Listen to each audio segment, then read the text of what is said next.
So tell us how it came about. Well, I wasn't here when it came about, but I was on it very early, and I think that Jim Norman and myself co-chaired it for, oh, how many years, Jim? Yeah, over 10 years, I'm sure. I would like to tell you about another project that we had.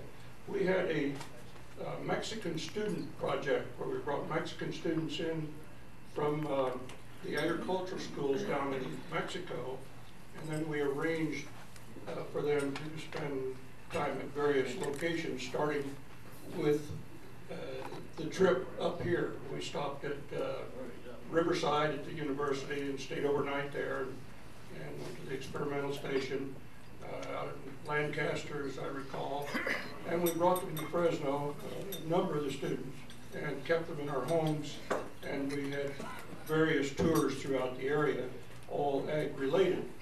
Well, one year, Jim Norman and I were on the project, and a friend of mine was going to fly us down to the Mexican border to meet the students, and they would come across, and they had a bus. Yeah, they had a bus. Well, yeah, that was kind of an interesting thing how they got the bus, because this bus was only half completed. They didn't have the interior in it yet, no firewall. It was kind of noisy with the engine wide open. But the bus had been assigned to some other group, and this group of students and their sponsor kind of absconded with the bus. They left early and got across the border with the bus. Anyway, we were flying down to meet the bus.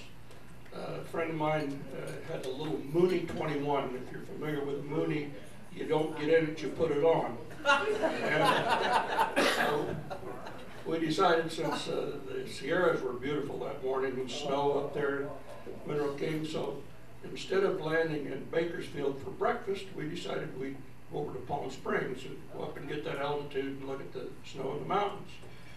And we got right up over the top of the mountains, and it suddenly got extremely quiet. There was a fan out on the front of that thing. You know, it went going around. And it got awful quiet up there. But our pilot was experienced, and he finally got it cranked up again. I learned what that fan's for. It's for air conditioning for the pilot, because you sure sweat when that thing quit going around. But we met this group of students, and we're returning to Fresno. Now the driver, nobody on that bus spoke any English except Jim and myself, and I think Manny Moncada was with us that particular time, who was an interesting member that we had.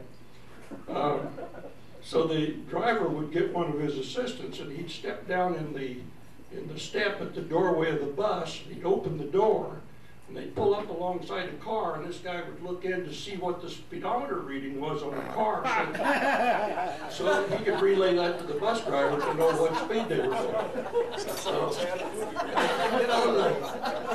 that was an exciting time, and I'm all for NAFTA and having all their trucks up here. I think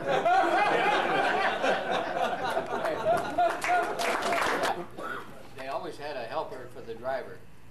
And one of his jobs, when they got ready to start, was to go out in the back and climb underneath and jam two wires together so the thing would start. They didn't have a starter in the thing. The sparks would fly and the smoke would fly. They crawled under the bus to put the wires together. Oh, great job. When they made a right turn, the guy was supposed to step in the door like he did for the speedometer thing and make the signal. And wait. They had to have a helper for the driver.